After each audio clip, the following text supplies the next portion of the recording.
ನಾಟ್ಯ ಸಂಘದ ಎಲ್ಲ ಹುಡುಗರಿಗೂ ಹಾಗೂ ಕಾರ್ಯಕರ್ತರಿಗೂ ಹಾಗೂ ಯುವಕ ಮಿತ್ರರಿಗೂ ಗುರು ಹಿರಿಯರಿಗೂ ಕೂಡ ಈ ಪುಟ್ಟ ಕವಿಯ ಅಭಿನಂದನೆಗಳು. ಜಾಸ್ತಿ ಮಾತಾಡಕ್ ನನಗೆ ಬರೋದಿಲ್ಲ, ಏನಾರು ಮಾತನ್ನ ತಪ್ಪಿದ್ರೆ ಕ್ಷಮಿಸ್ರಿ. ಇದನ್ನ ರಾತ್ರಿ ಹೇಳ್ಬೇಕು ಅನ್ಕೊಂಡಿದ್ದಿ, ಸಮಯ ಬಂದು ಹೇಳಕ್ ಆಗ್ಲಿಲ್ಲ. ಇವತ್ತಿಗೆ ಈ ಪುಟ್ಟ ಕವಿ ರೈತ ಹರಿಸಿದ ರಕ್ತ ಬೇಕಾರಿಂದ ಅರ್ಥಾತ್ ಗರತಿ ಮೇಲೆ ಕಣ್ಣಿಟ್ಟ ನಾಯಕರ ಈ ನಾಟಕ ಎಲ್ಲೆಲ್ಲಿ ಪ್ರವೇಶಗೊಳ್ಳುತ್ತಿದೆ, ಅದು ಹೆಸರಾಗಿದೆ ಅಂದ್ರೆ ಕಾರಣ ನನ್ನ ರಾಜೂರ ಗ್ರಾಮದ ಗೆಳೆಯರು. ಈ ಕೃತಿಯ ನಾನು ಫಸ್ಟ್ ಬರೆದಾಗ ಬರೀ 3 ಪ್ರವೇಶ ಬರೆದಿದ್ದೆ. ಬರೆದಾಗ ಈ ಕೃತಿಯ ನಾನು ಸ್ಟೇಟಸ್ ಹಾಕಿದ ಮುಖಾಂತರ ಇವ್ರು ನೋಡಿ ಯಾವ್ದು ನಾಟಕ ಅಂತ ಬಹಳ ಒತ್ತಾಯ ಮಾಡಿ ಕೇಳಿದಾಗ ಹೆಸರು ಹೇಳಿದೆ.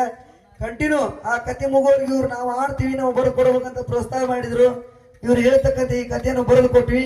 ಈ ಕಥೆಯನ್ನು ಮತ್ತೊಬ್ಬರಿಗೆ ಆಡ್ಲಿಕ್ಕೆ ಅವಕಾಶ ಮಾಡಿಕೊಡದೆ ನಾವೇ ಪ್ರಿಂಟ್ ಮಾಡಿಸ್ತೀವಿ, ನಾವು ಬೇಕಂತೇಳಿ ಎಲ್ಲರೂ ಸಹಕಾರ ಮಾಡಿ ತಮ್ಮ ಕೈಲಾದಷ್ಟು ಹಣವನ್ನು ಕೂಡಿಸಿ ಈ ಕಥೆಯನ್ನು ಪ್ರಿಂಟ್ ಮಾಡಿಕೊಟ್ರು. ಹಾಗೂ ಈ ಗ್ರಾಮದ ಗುರು ಹಿರಿಯರುಗಳು ಬಹಳ ಸಾಧನೆ ಬಹಳ ಮಾಡಿದ್ರು. ಅದ್ರಾಗ ಮಿಕ್ಕಿ ನಮ್ಮ ಪರಸಪ್ಪಣ್ಣರು ಕೂಡ ಎಲ್ಲಾ ತರದಿಂದ ಏನ ಬರಲಿ ನಾವು ಸಪೋರ್ಟ್ ಮಾಡ್ತೀವಿ ಅಂತೇಳಿ ಎಲ್ಲಾ ತರ ನಡೆಸಿಕೊಟ್ರು. ಇವ್ರಿಗೆಲ್ಲರಿಗೂ ವೇದಿಕೆ ಮುಖಾಂತರ ತುಂಬ ಹೇಳುತ್ತಾ ಅವರ ಪಾದಕ್ಕೆ ಹನಿ ಮನಿತ್ತೇನೆ.